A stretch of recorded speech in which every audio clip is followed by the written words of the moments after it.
World War I seems particularly remote to us. Many of us, certainly myself, have grandparents who fought in World War II, and we have lots of movies and novels about World War II. But World War I is more remote, and many of us are confused by it. Why did it even happen? Um, why did America enter the war, and what were we fighting for? Yet, even though World War I can be harder for us to understand, in many ways, the world that we live in today is the result of what happened in World War I. World War I was the death blow to a culture that contained the final remnants of medievalism, um, which had itself grown out of the classical period. World War I was the it was the entry really into the modern world. It set the stage for World War II, for the Cold War, for the conflict in the Middle East that continues to this day. And the nations and societies and cultures of the world and our way of life have never been the same since. But this impact that World War I had is difficult to understand because we don't understand the nature of both world wars. So we tend to think of World War II as a punctiliar conflict, um, something that um, arose because of sudden developments with Hitler, who came to power and hypnotized an entire nation. And that's kind of the stereotype that a lot of people have. And there's also a stereotype of World War I that it really happened over nothing, um, or was purely the result of the complex alliance system, and so forth. And we'll talk about about all of that in a minute. But these oversimplifications are partly the result of our historiography, how we label, categorize, and date the so-called two world wars. But there's another way of looking at it, and it's possible to see both world wars as part of the long, same conflict that begins with imperialism in the 19th century and the competition and conflict that the European powers were brought into as a result of colonialism and imperialism.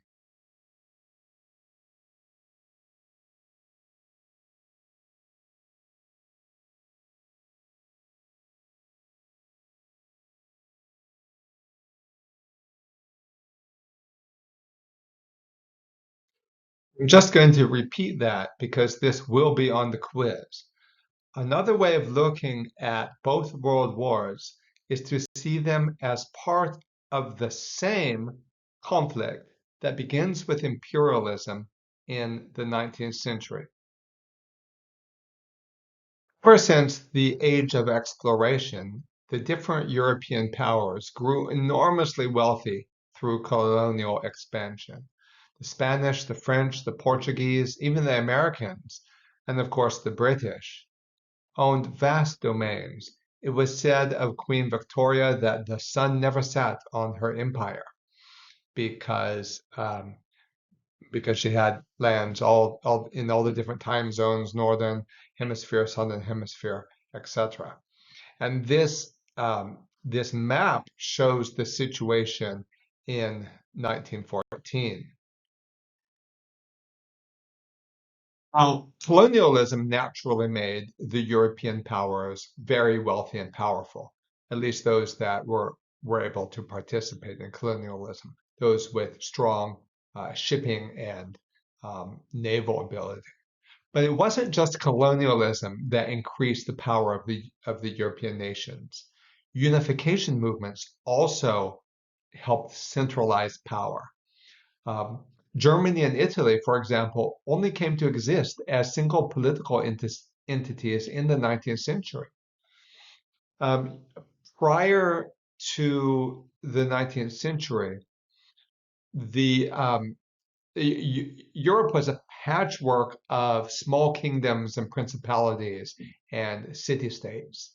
And although these may have had various alliances and different groupings and confederations, like the Holy Roman Empire and so forth, um, they were more or less autonomous.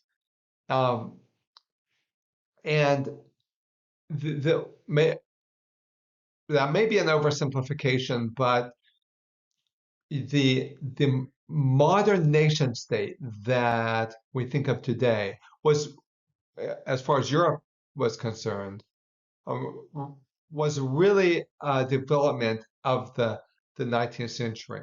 Now, unification movements needed political and nationalist ideologies to keep their people together. When you think about how do you maintain a nation that includes people who have different cultures and speak different languages, um, what better way to create a cohesive nation than through a war?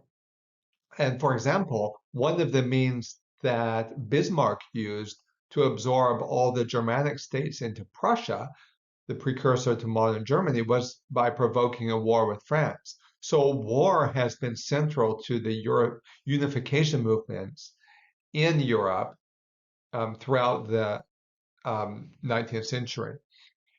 Now, these unification movements plus colonial expansion led to strong national pride and competition.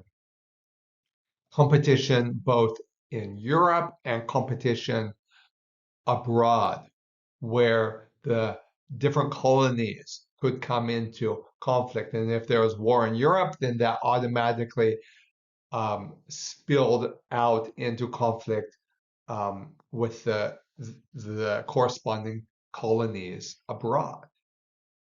Now, Queen Victoria's grandson, Wilhelm II, he rose to the German throne in 1888. He admired the empire of his grandmother, especially the navy. And so he attempted to start colonies around the world to rival that of Britain and France and Spain. He particularly wanted a navy that could rival that of Britain. And Germany was a latecomer to the imperial stage. Their industrialism happened later than, for example, Britain. Now, as Germany began to become more powerful, build up their navy, their industrial might, their military, other nations began to see this as a threat both to their own colonies abroad, but also close to home. Germany and its predecessor nation, Prussia, had always been a warlike people. And so it was natural that the other nations would be cautious about the potential threat of a growing Germany growing in power and potentially growing in size if it were to annex other nations and colonies. So in response to this, as well as other conditions that pertained at the time, the European nations entered into a system of alliances. The most significant of these was the Triple Entente that was established in 1907 between Britain, France, and Russia. Now make a note of that because it will be on the quiz.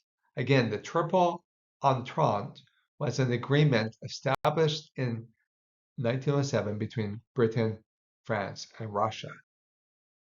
Now, these tensions and loyalties got caught up in broader international issues. France was still bitter at losing lands to Germany in the 1870s, the conflict that I already mentioned that Chancellor Bismarck had used to unify the German states. Russia felt threatened by the Austro-Hungarian Empire as it expanded eastward into the Slavic lands in the Balkans. Culturally and politically and religiously, the Slavic nations were much closer to Russia than to Western Europe. So Russia naturally looked on itself as the protector of these nations. So the Austro-Hungarian Empire and Russia were competing for territories governed by the Ottoman Empire. And so who was the natural what was the natural empire for freeing Slavic states that were being oppressed by the Ottomans? Was it the Russians or was it the Austro-Hungarians? Now, to strengthen its position against the Austro-Hungarian Empire, as well as to protect itself from the growing threat of Germany, Russia formed alliances with France. And this map shows some of the main alliances on the eve of the Great War. Now, all of this is background to how Serbia got caught up in the mix. The Austro-Hungarian Empire has swallowed up portions of Bosnia in 1908, supposedly liberating them from the Ottoman Turks. And the natural next step would be for the Austro-Hungarians to liberate Serbia on their southeast border. And not just out of the kindness of their heart, but the Austro-Hungarians looked upon an independent Serbia as a potential threat.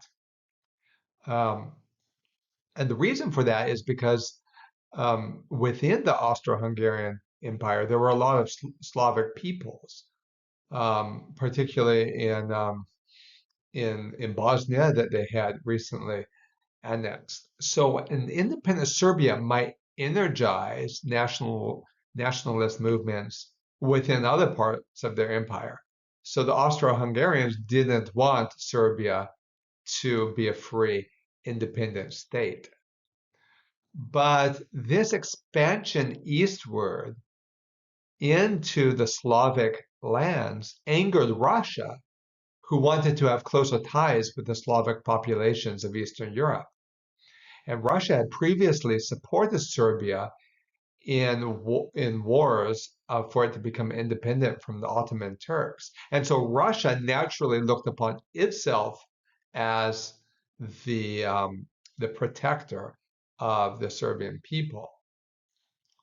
So when on June 28th, 1914, a Serbian nationalist shot the heir to the Austro-Hungarian throne, this caused all of these tensions to rise to the surface. The Austro-Hungarians blamed Serbia and gave a list of demands, a list of impossible demands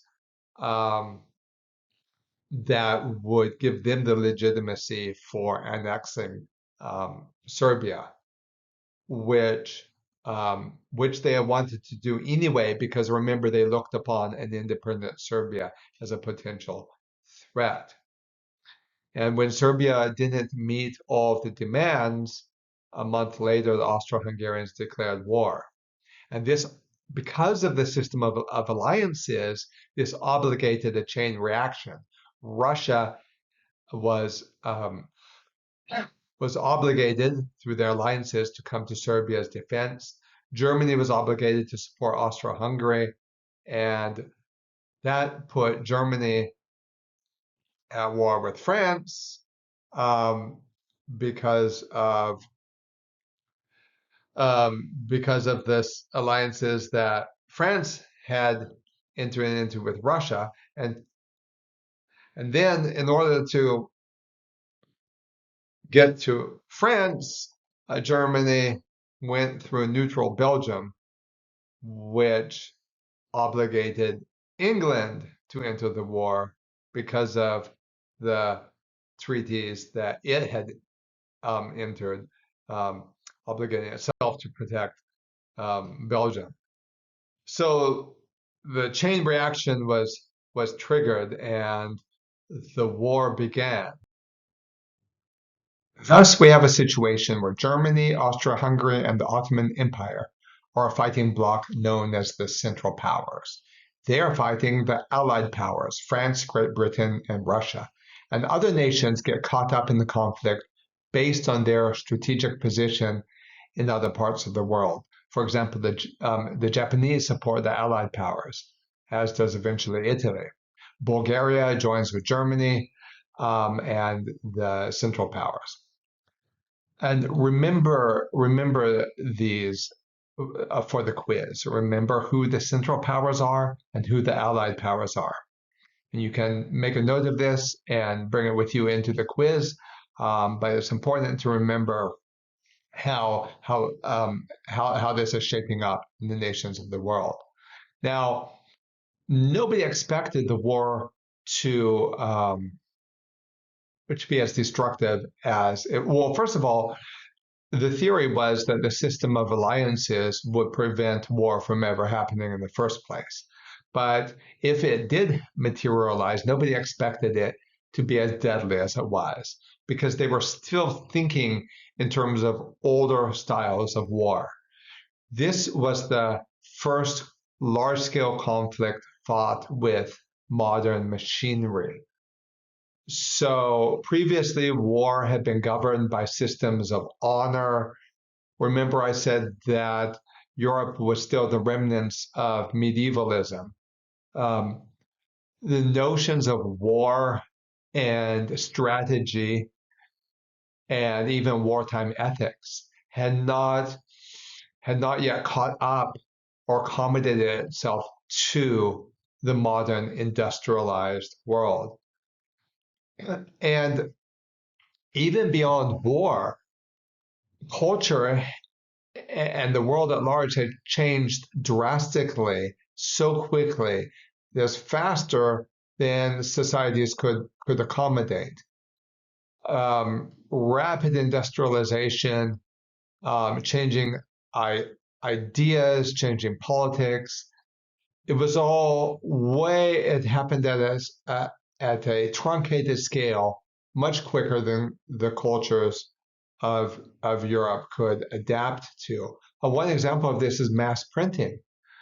Of course, the printing press had been around for centuries, but the ability to disseminate information at a massive industrial scale was new. Nobody realized how that would affect public opinion in war and the potential for propaganda, the ability to mass produce bullets.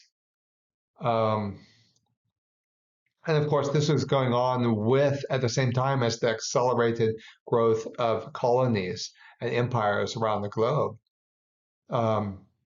Nobody really, a war in this new climate was an unknown quantity. For example, nobody knew if war might stimulate the economy or help unify nations. There were theories at the time that, war will be profitable. It will stimulate the economy and it will help to unify our countries. Some of these nations being relatively new, as I mentioned previously. So things started to go very differently to what anybody expected. Germany, for example, they had a plan. They made a plan that looked great on paper. They didn't want to fight a two-front war with Russia on the east, France on the west. So we go take out France quickly and then go redeploy our troops in the east to deal with Russia. And France, because France was heavily fortified along their German border, the Germans said, we'll just go through neutral Belgium. We'll just go through Belgium on the north, bypass French defenses, take out France, and then go deal with Russia. They didn't expect Belgium to fight back. And nobody really expected what quickly became the situation, this stalemate, fortified in entrenched positions in trenches. That was because of the machine gun and the Gatling gun. These new types of guns favored defensive positions. because you could just blow down a charging army. And so, and nobody realized that this would be the case because a large scale war had never been fought with modern machinery before. And so this led to the situation of trenches. You fortify your position in trenches, and then you can, from there, you can only make make progress at incredible cost because you leave your trench and you're going to be blown down by machine guns.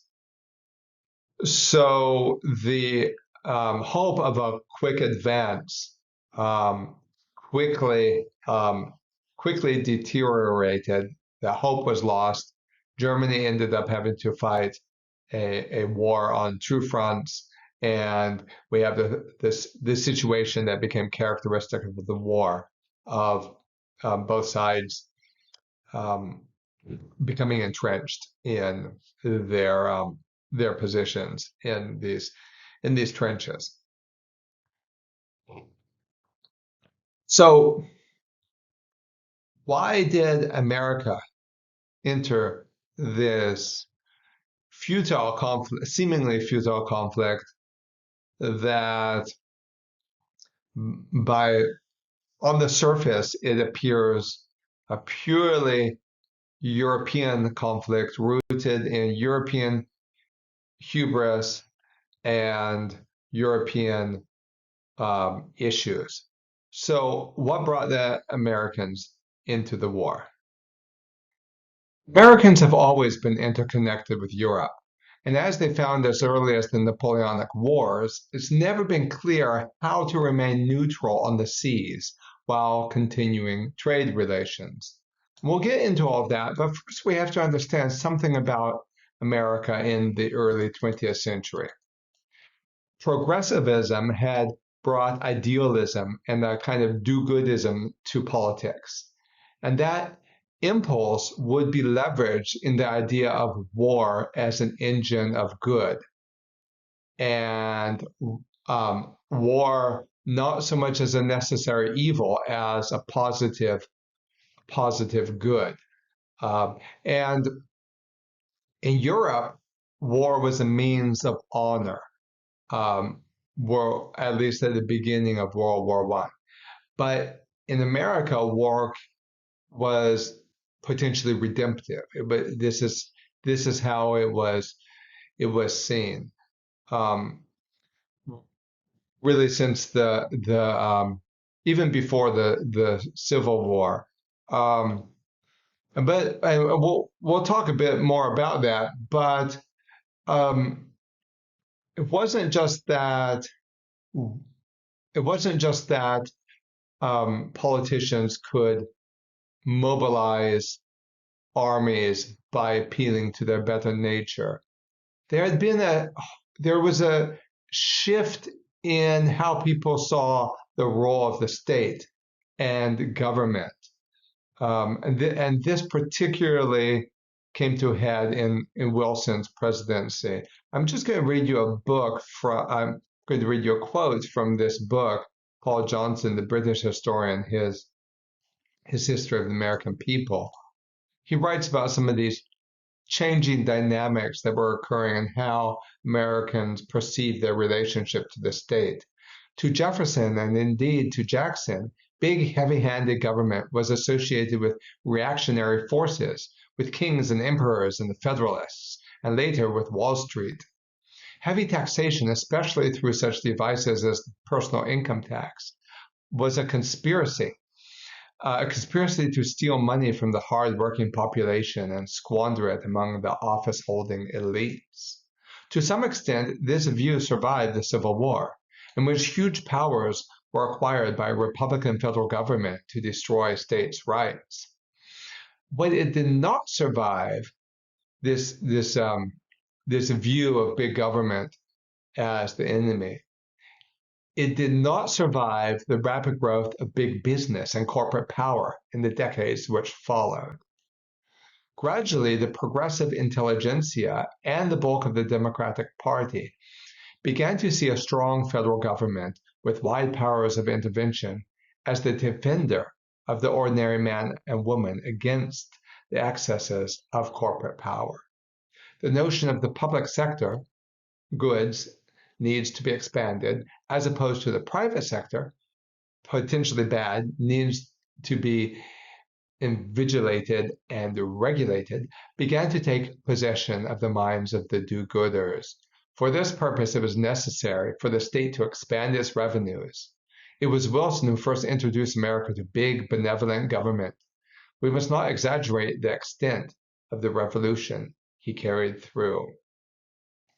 So it could be that that quote itself is a bit of an exaggeration, but I want you to understand this shifting dynamic in how Americans thought of their relationship to the state. In the Gilded Age had brought incredibly wealthy industrialists who were looked upon as robber barons, and big businesses on a scale never before experienced. Wealthy businesses, wealthy businessmen, corporate elites who were more powerful than most politicians. And as a hedge against this concentration of economic and corporate power, Americans started to look to quote unquote big government as a feature rather than a bug. And so this was a shift from more Jeffersonian ideas that had persisted until then. Although there had always been a tension within America between the Jeffersonian, what we might call the Hamiltonian view of a strong, powerful government. But there begins to be, in the progressive era, we begin to see more and more Americans favoring big, strong government as an engine of moral good. And so it's these changing ideas get caught up within the idea of going to war, not so much as a necessary evil, but as a positive good. But I'm getting ahead of myself. Initially, nobody wanted to join this conflict, which was very much seen as a European conflict. There's no doubt that the United States wanted the Allied powers to win. They feared the consequences of if Germany and the Austro-Hungarian Empire were to be victorious. But they wanted the Allies to win without America entering the war. In fact, a key part of Woodrow Wilson's re-election campaign was he kept America out of the war. That was actually part of the sloganeering in his re-election. He kept us out of the war. Americans, they wanted to be neutral as long as Germany didn't win. There was a real concern of what a German victory would do to the balance of power. But there was a certain momentum of thought and ideology that made it almost inevitable that America would enter the war. Although I say that looking at it in retrospect, everything that happens in history in some sense seems inevitable.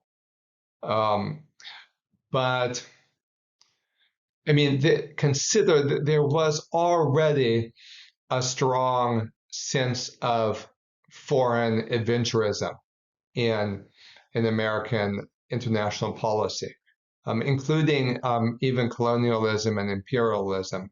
The the Spanish-American War, for example, had expanded America's colonies worldwide, bringing the Philippines into not into the United States in a technical sense, but it was a territory occupied by America. Um, Woodrow Wilson had brought American troops into Mexico to participate in Mexico's Civil War.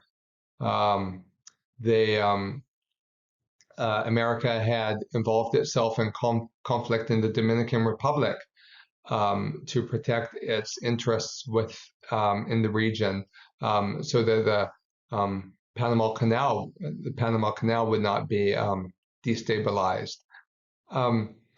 And so when you add this foreign adventurism to the idea of a strong state as an engine of moral good, then it almost seems inevitable that America is going to join this conflict.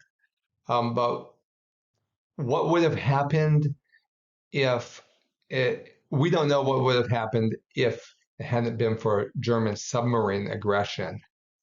This is really what tipped public opinion. Now, I already mentioned that it was hard.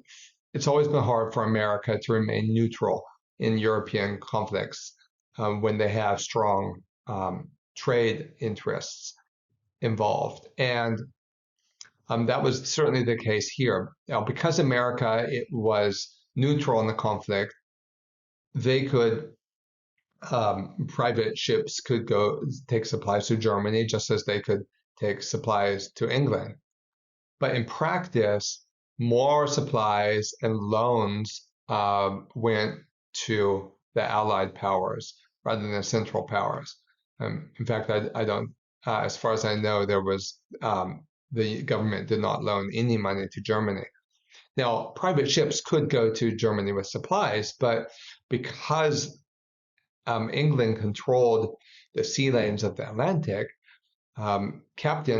British captains would board the American ships bound for Germany, redirect them to British ports, and force them to sell the goods to themselves. Like you're not taking this to Germany, and the American captains may have grumbled about that, but it didn't really create any tension between the United States and the British because the British were paying for the goods that they appropriated. But it did create a lot of tension with the United States and the Germans because the Germans began to look upon all American shipping as potentially belligerent, as going to Britain. And so they began to sink American ships, even in some cases, passenger vessels, on the grounds that they contained supplies going to Britain. And that, more than anything, shifted public opinion in America away from the idea of neutrality. Not so much in the West, which was aloof to the European concerns, at least more so. But then the British intercepted a telegram that Germany had suggested to Mexico that Mexico would help them, then Germany would help Mexico regain lands that the United States had conquered from them in the Southwest. Nevada, Arizona, New Mexico, even up to parts of southern Colorado, used to belong to Mexico, but was annexed by the United States. So Germany was saying, "Oh, we can help you get these back," and that took care of mobilizing public opinion in the Southwest. Now, why would Germany start sinking all these ships? It's obvious they're going to bring America into the war. The Germans would you'd think they wouldn't want that to happen. But remember, I said that there were a lot of unknown factors in this war. This was a new type of fighting, and some of the strategies were very bizarre. For example, there were German strategists who said, if America enters the war, it's going to take them some time to mobilize. America at this time had a very, very small army. Um, so the Germans were saying it's going to take them some time to mobilize, which means they'll have to hold back the supplies that they're currently shipping to Britain and to arm themselves. And during this time when they're arming themselves and they're training and mobilizing, that will give us the strategic advantage over Britain because the supplies won't be going to Britain, and then we can quickly win the war. And make a note of that because that will be on the quiz. Again, some Germans believed American entry into the war would lead to a quick victory, since then the Americans would initially stop sending supplies to Britain to keep back for themselves during the interval where they're training and preparing. Now, once the Americans declared war on April 6th, 1917, a propaganda machine went into operation. You started to have poems about the war being redemptive, being a force for moral good. This is where we get the idea of make the world safe for democracy. That was one of Woodrow Wilson's slogans.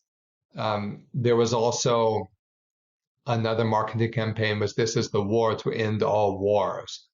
So you begin to have a massive recruitment and propaganda drive to bring young men into this conflict. Now, America did help to tip the balance of power, but at an enormous cost. And you'll read about that cost in the readings, and you'll hear about it in some of the videos this week. And that cost was not just in terms of loss of life, although the casualties were enormous, but the cost is that it changed the world forever. The Bolshevik Revolution and the consequent Cold War emerged out of this. The post-war reparations against Germany, because they were punitive, they helped lay the groundwork for the grievances that Hitler was able to animate. And of course, war ever since has been conducted on an industrial scale. The map was redrawn, whole nations passed out of existence.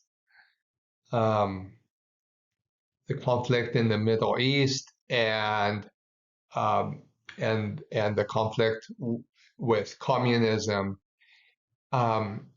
in some sense, emerged in the wake of World War I. So there was a huge cost on the world that goes even beyond mere loss of life.